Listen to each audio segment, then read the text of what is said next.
Welcome back to Outdoor Exploration. I have come down here to the ferry dock because I live on Bowen Island, and today is the 1-year anniversary of COVID. Also, the 1-year anniversary of my family not commuting anymore. And there goes the ferry. So, I thought, inspired by my friend Nadine and her son, and a bunch of other people also talking about, what this year has been for them, that since we've been doing this video series now for almost a year, it would be nice to, not really update, but sort of recap what has happened for our family. And I think in some ways the whole world, well, not the whole world, but many people in our part of the world during COVID, how we've changed. And so I guess somehow in my mind, it starts here. So on this island, we, my family, and many others, commute off island regularly to school. My kids were in college and high school last year. My partner was working 3 days a week off island. And I was teaching partly on the island and partly on the mainland. And also running around the mainland doing various volunteer things and kid activities and just things. And we didn't know at the time that we were run off our feet, but we were. And I think a lot of us were. And so a year ago today, there was a global pandemic declared. And I said, okay, you're not going to school tomorrow. And that seemed like such a rash reaction, and suddenly everything exploded. There was no toilet paper, there was things closing. It's just all the plans just went away, and we said whatever. By the end of spring break, spring break was starting Saturday. It was Thursday, and we said we're just going to take the day off school tomorrow. And my partner stayed home, worked from home, and we said, but whatever, at the end of spring break we'll all go back to normal. Well, here we are. It was the middle of spring break when I canceled the rest of my spring break camps that I was running. Half the kids had already withdrawn from the first one, and my mother begged me to cancel. My daughter and I both have autoimmune issues. At that point, very undiagnosed issues. We didn't have any idea what was wrong with us, but we've had problems for a long time. Part of the reason we didn't know what was wrong with us was because we didn't have time to do all the necessary doctor's appointments and experiment with different ways of living and different health avenues and all this stuff. I would be referred for a blood test and do it 2 or 3 months later when I managed to get the time to go in and get the test. Because life gets in the way of living, right? Anyway, so today we're starting here at the ferry, which used to be a daily part of most of our lives. And we're going to walk home to my house and talk about what has changed for us and what we think about life these days.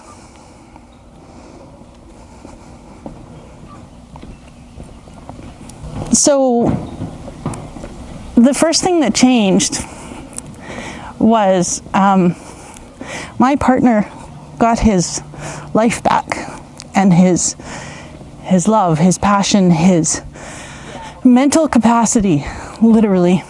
The commute to the mainland is about 2 hours each way. So he used to get up at 5:30 in the morning, walk down to the ferry, take the ferry and then the bus, and arrive at work at around 8. And then he basically repeated the process in reverse in the afternoon, getting home around 5:30, 6, just in time for dinner. And we thought we were lucky because he only did that 3 days a week. And that should have been enough, right? And he made up the sleep on the weekends. But I became increasingly aware that something was very wrong. I thought Maybe he had a brain tumor, maybe dementia. This is me, self-diagnosing. But he went to the doctor. There were no answers. He had a CT scan or an MRI, can't remember. And he couldn't remember anything. I mean, he couldn't hold a conversation. He would go to the store and phone me to ask what he had gone for. Yeah, our marriage was falling apart. Our connection was falling apart. I think he was depressed. And that had been going on for maybe 15 years. And that's a really, really, really long time. Well, a couple of weeks after the pandemic was declared and he started working full-time from home, he started talking to me again. He made sense again. He remembered. It was like my old friend come back to me. So we looked into it, and basically what we realized was that he didn't have a brain tumor. He doesn't have dementia. He was tired. He was worn out, overworked, underslept, unrested, and all he needed was time to sleep and to live in his own home instead of leaving before it got light and returning after it got dark all winter long.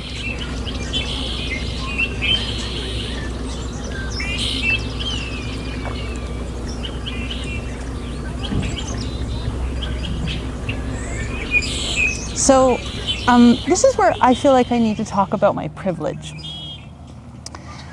I was just reading a fabulous article about money and kind of how we raise our kids and how we teach them money concepts and not just concepts, but how to live in terms of economical choices and values and privilege. And one of the points made in the article was that being too quiet about our finances and our privilege actually sets our children up for failure sometimes because it makes them afraid. It makes money a shameful thing. So I'm just going to declare right now, I'm going to be very bold and tell you right now, we make $80,000 a year, Canadian. I know lots of people make more than that, but a lot of people make a lot less than that. And we always felt that we were just scraping by, like every month before COVID, it was a race to see if we could pay off at least most of the debt for the month. And frankly, we rarely did. Of course, like everybody with COVID, we took a pay cut. Well, my husband took a pay cut at the beginning of the pandemic. I quit working, and I'm a contractor and an entrepreneur, I guess. I'm an educational consultant and teacher. I quit volunteering. I quit working. He got 10% less income, and we were scared. So we stopped spending also, and we stopped commuting. So that saved us some money. COVID pushed us to save money like never before. So, we just scrimped. We had already been rather frugal, eating a lot of lentils and rice, and growing a meager vegetable garden. And so last year, after spring break finished and it became totally obvious nobody was going back to school for at least a few months, although frankly, in April, we still thought we'd be back by the end of June. But we got chickens and we planted a vegetable garden. The chickens were my daughter's idea, and I actually wasn't sure we could manage that, especially who was going to look after them all once everyone was back at school. But I thought, we have to make the most of it, and hopefully this can save us some money and we can live a little bit more along our values. And ethical food, meaning homegrown, what went into your food, that the chickens had a good life, etc., etc. That's really important to me. So it was an ethical choice at least as much as it was a financial choice. And we did that. And we will get to my house eventually on this walk here. And you can see the chickens. If you haven't already been watching this series and watched us go through the whole getting chickens and having our first chicks and everything this year. But the other thing, and this is why I stopped right here at this causeway that I grew up with. The other thing that happened was we had time like we never had before, not just for my partner to begin sleeping again, but for all of us. Both of my kids were probably sleep deprived as well. And more than that, they lived most of their lives in the city. You know, we had kids on this island because I grew up on this island and we wanted to be here, not over there on the mainland, you know. And finally we were. You know, even with unschooling our kids, there were so many activities that were just to be had on the mainland. So we went over there all the time. And we didn't take time to just, you know, sit down and enjoy our home. Well, the ducks think I'm going to feed them now that I sat down. You know, nobody, well, rarely anyway, did anybody have time to sit down on this causeway that especially Marcus and the kids used to walk over almost every day and just talk to the ducks, you know. So we discovered, you know, all kinds of things happening here. Seals and sea lions around that, in fact, weren't around as much before, but the herring and forage fish are coming back to our area, so there's more sea life, and we were here to look at it. We don't actually come to this causeway as much anymore because we're not commuting, but when we do, we have time, usually, to sit and take it in. And I remember this, literally, this chain, from when I was a kid, and like, whatever that is now, 40 years ago, balancing along this thing. This piece of concrete, as unexciting as that may look, is part of my childhood. It's part of, like, I know the feeling of this. I know the feeling of this chain. I know how it feels when you're 5 and you have to balance along here because you want to be cool, but you really need this chain to hold yourself up because you don't want to fall all the way down there. And finally, at 15 and 18, as my kids were when this whole pandemic started, they had time to, you know, rejuvenate, whatever the word is, find again those tactile knowings of their home, just because simply we were here, and that's huge. So back to money, privilege, finances, and all those things. We didn't suffer. I mean, totally, my kids may not agree about that. They certainly have suffered socially. They haven't seen even their closest friends who live down the street more than a handful of times over the entire past year. So it's not like they're pleased with the situation. And I totally acknowledge that this pandemic has been isolating and brutal for a lot of people. I miss hugging my mother who lives next door. And I think the mental and health cost of it isn't to be taken lightly. But I just thought in this video I want to talk about the good things that have come out of it. So yes, we were making less money, but we were spending so much less money that we actually now don't live on the verge of broke all the time. I know that's ridiculous. It's ridiculous that you can make $80,000 and with a family of 4 be on the verge of broke all the time. That is ridiculous. But I now have money to donate to the things that matter to me. I now have time to talk with my kids about the things that matter to me and to them, to understand, you know, kind of, I guess it's like I have the freedom to actually pay attention to where my money's going instead of just pouring it all into BC ferries and transit and gas and a lot of it was transport. All the shows you have to attend, all those little things that eat up all your money and you don't know where it went. They're not there anymore. So I have donated to various causes and friends where I felt I could make a difference. And it feels good. It feels like we're living our dream. We're living much closer to the way we wanted to live. Yeah, there was a lot of guilt and shame around the money that we had before. And it's still there. I mean, we're still living a life of privilege, but at least I feel like we're living way better than within our means. And it just feels right. So while I know that's not the case for everybody out there, it's I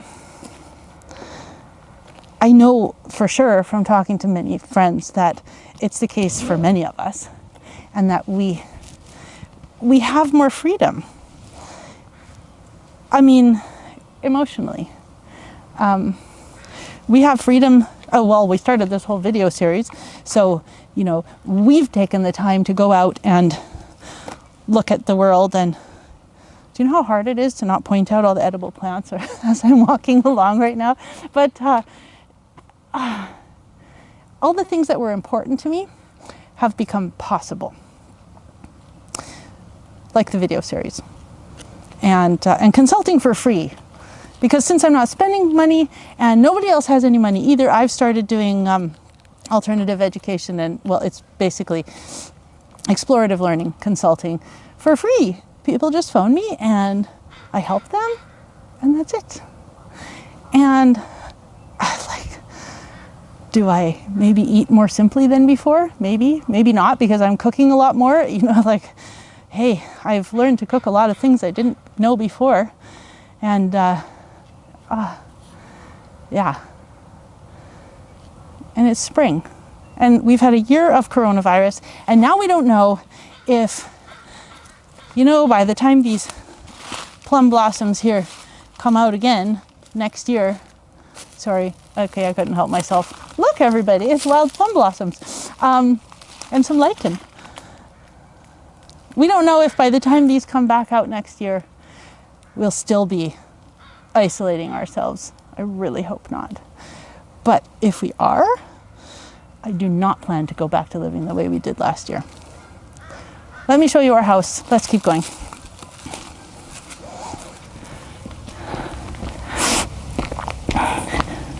So about our health, mine kind of nosedived this year.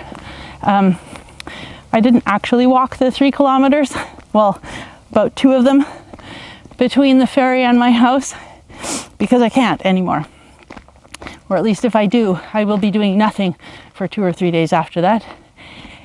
But the thing is, privilege again, the pandemic has meant that doctors have to see me online or by phone, and suddenly I can have seems like 5 or 6 appointments with different specialists every month that this requires, and all kinds of testing I still have to go to the mainland for. But I'm actually getting some answers, finally, after actually decades of slowly deteriorating health. And because I am able to stay home and not be working, the pandemic has given me the option for online or phone consultations with doctors, and that's amazing. So, I mean, it's not great. I'd love to be actually healthy, but maybe I will be. Maybe one day there will be answers and I'll be better. And meanwhile, I'm able to have a fulfilling life. And my daughter too, she has similar issues, and live here, which is literally heaven. So here it is. This is our place.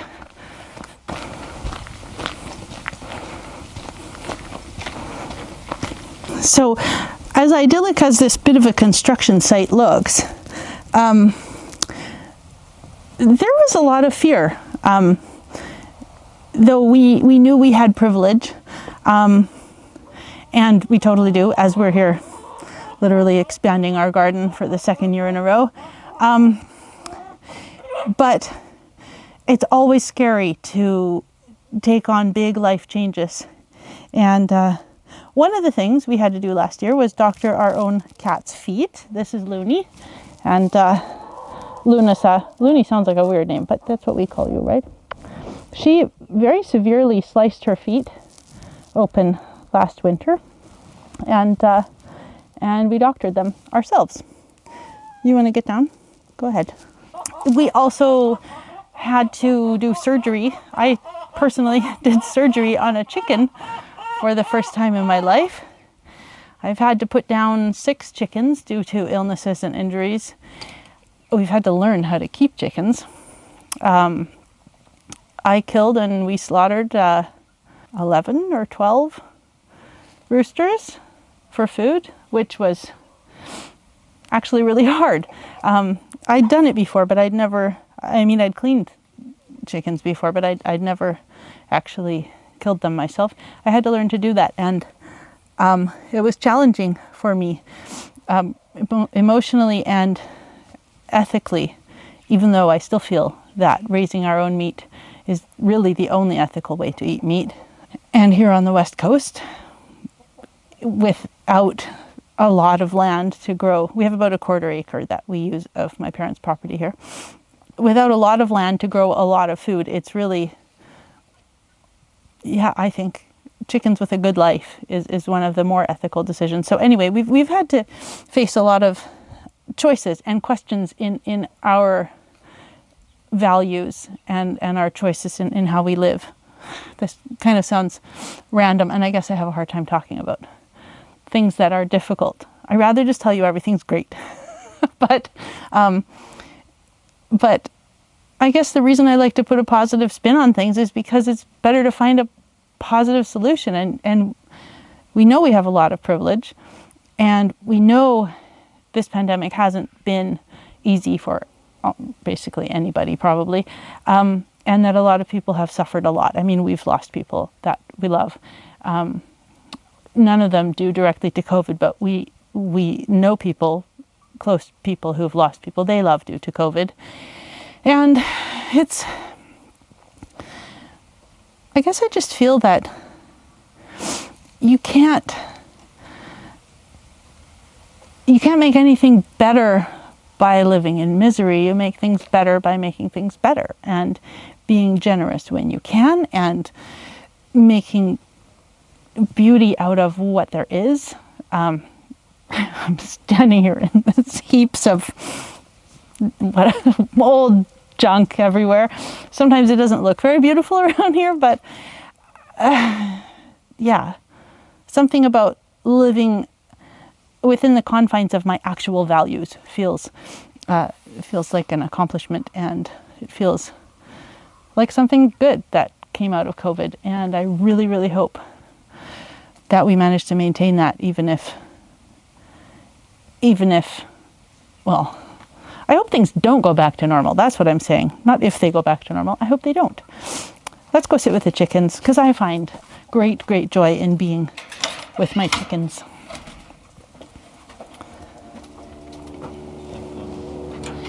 So,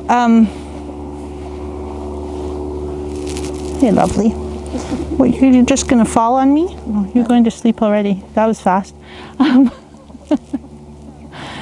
So, anyway, we started this video series at the beginning of April last year, and it's been almost a year.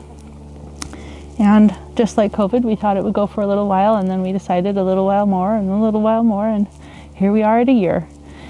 And I guess we're going to do a big, huge wild food episode next. A little foraging tour of our island.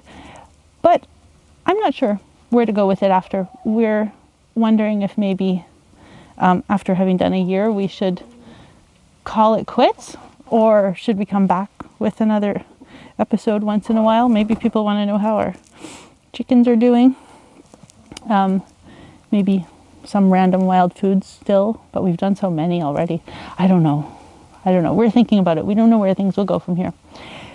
So this is just me saying, not goodbye, but thanks for spending the year with us on our explorations and our growing farm. And I hope you are managing to find some kind of growth, resilience, happiness, I don't know what. Finding yourself where you'd like to be. If not through COVID, then after COVID. And really finding someone to hug again. It's good having chickens, really, but I'd like to hug the other people I love. So happy COVID anniversary, everybody.